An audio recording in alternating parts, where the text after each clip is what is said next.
In this video, I'm going to begin talking about social and emotional development in adulthood. And by adulthood, I mean a long span of time from about age 25 to about age 65.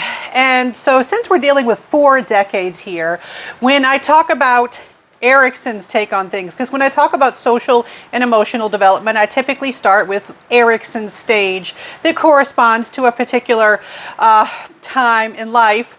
Well, with adulthood, it's tricky because it's such a long span.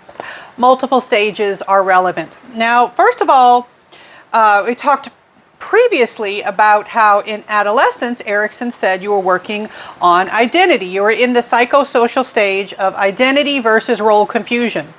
Well, as mentioned previously, not everybody sorted that out yet. Some people are still working on identity in adulthood, and not just in the 20s, sometimes into the 30s and beyond. You are still working on identity. So some people are still figuring their identity out. And then we talked about how in emerging adulthood, Erikson's stage, his psychosocial crisis at that time, would be intimacy versus isolation. Again, as mentioned previously, not everybody establishes intimacy in that time frame, and intimacy is still relevant at later points in adulthood. And so I am going to say a little bit more about intimacy. And then after I talk about intimacy, we will also introduce a new stage of generativity versus stagnation. And so this will be your second to last stage that goes along with adulthood. And again, it doesn't necessarily have to happen at a specific time, and there are many things that can be incorporated into that particular stage. So before we talk about generativity versus stagnation, let's talk a little bit about intimacy. So again, intimacy, closeness with somebody. It could be close friendships. It could be committed romantic relationships. Adults everywhere, they seek committed relationships, committed sexual partnerships, unless they are asexual or perhaps aromantic, somewhere in those categories. Most adults are interested in relationships, and having a partner. Having a committed romantic partner. So this is, not the hooking up or friends with benefits sort of situation. Someone who is your partner, your boyfriend, girlfriend, spouse, your romantic partner. They help meet various needs. Needs for emotional intimacy, sexual satisfaction, and then also more practical needs. Sometimes your romantic partner is in some ways like a business partner. You may own property together. You may raise children together. That is an important partnership that that can become very relevant in certain relationships if children are involved. Sharing resources like having a joint bank account. One of you may be in college, the other one not, and one of you is the one paying the bills. There are different ways that you are like business partners. And then also providing care. If you're sick and you're in the hospital, that caregiver. Let's say you have to go and have knee replacements and you're recovering at home. Having a partner that's there that can be like your nurse, your caregiver. It's helpful to have them around. I've known people in those sorts of situations, single versus partnered, where they really appreciated being in the partnered situation. Most of us don't go into a relationship saying, I can't wait until I get to take care of this person when they're sick or recovering from surgery, but that is a benefit from partnership. We do see that according to research, there is a supported relationship with marriage and health and happiness. All right. And you might have heard this before, that being married is correlated with being happier, healthier, and richer. Now, before you go and jump and say, okay, I need to go get married now. All right. We do need to acknowledge that it's a small relationship. It is a notable, statistically significant, but small relationship. It's not like it's the difference between living in poverty and being a millionaire, or being miserable versus being absolutely satisfied and happy with your life. It is a small difference. Now, the other thing is when you look at single, never married individuals, we do have research indicating that folks that are single by choice, because there is a difference if people who really want to get married and haven't managed to do that, you're going to see, that's going to be a different experience than someone who's like, marriage is not for me. No, thank you. I'd rather focus on other things. Those who are single by choice, we do have emerging evidence that they're fine. They are not miserable. They have a lot of satisfaction. They have more money. Their money is their own. That's one issue.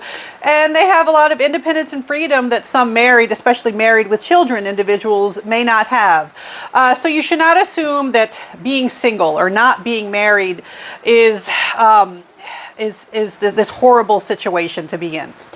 Now, another thing with talking about romantic relationships is there are various people have tried to study relationships and try to look at the qualities that can be present in a particular relationship.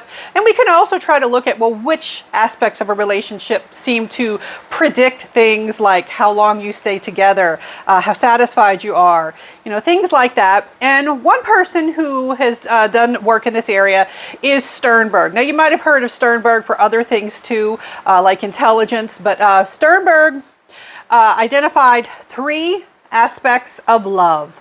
Yes, there are scientists who study love, the love doctors. I've had some students who they say, well, that's not appropriate. We should not study love. That is outside the realm of science. Love is its own thing. No, we have tried. We've at least looked at specific.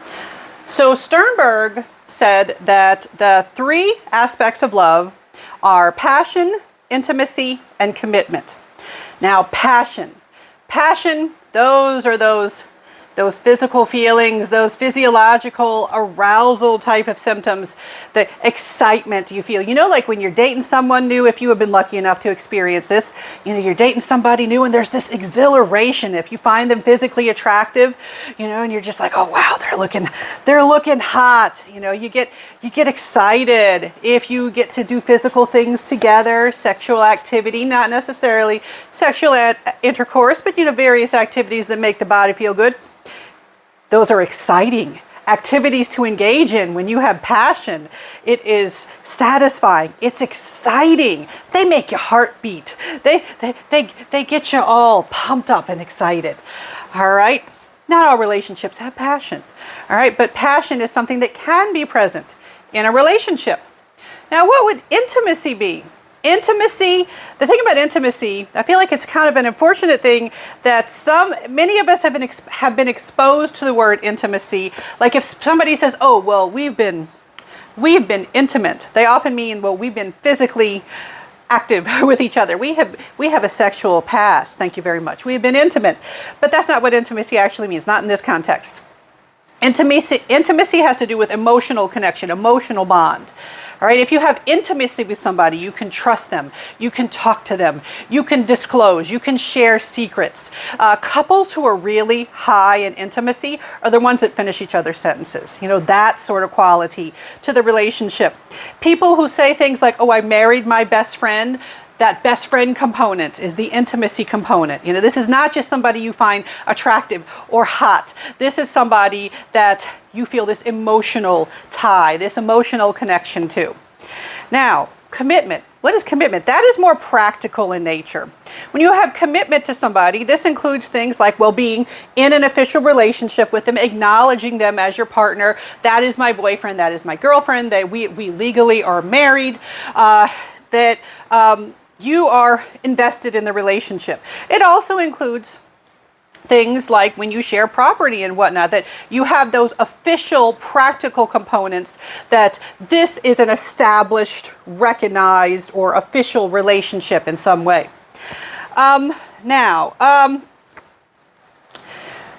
With these 3 types, and by the way, in some classes that I teach, like social psychology and sometimes the adolescence and adulthood class, sometimes I will go into more detail and I will talk about how you can use these 3 components and their presence or their absence to talk about many different subtypes of love. I'm not going to do this in the lifespan developmental psychology course, but if you've had those other classes, maybe you're thinking, oh wait, there's more to it. You can have all those different subtypes like like fatuous love and empty love, and we're not going to do that.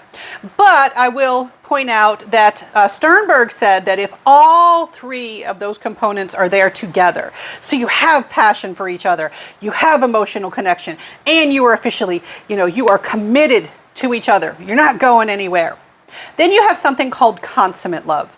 Consummate love is like this highest level, strongest level of love. Does everybody have consummate love? No. It's hard to have all three of those components. I mean, sometimes you have a situation, you might be in a relationship that has high passion, but maybe you don't spend a lot of time talking to that person because you don't have the intimacy, or there's a lot of passion and a lot of intimacy, but maybe you're not committed. Maybe you're seeing other people. Maybe you haven't figured out what you want to do with your relationship yet. Maybe, you got a crush on somebody else and you're not sure how to proceed, or you have hesitation, cold feet. You can have some people who are in a committed relationship, but they lost the passion a long time ago. They might even lose intimacy over time as they can grow apart. These things can happen.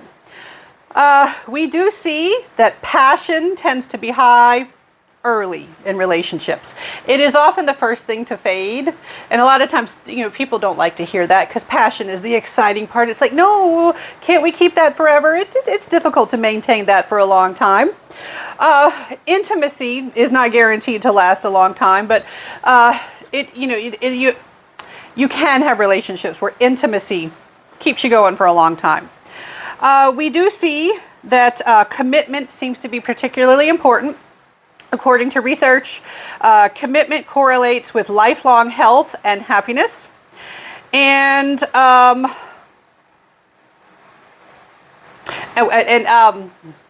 marital satisfaction. For marital satisfaction, a key component does seem to be intimacy. Emotional closeness does seem to be important for marital satisfaction, particularly with those long-term couples. You got to be friends with your spouse. Does seem to drive that relationship. All right. Okay, so let's see. We got on time here. I'm going to talk more about some relationship stuff in the next video.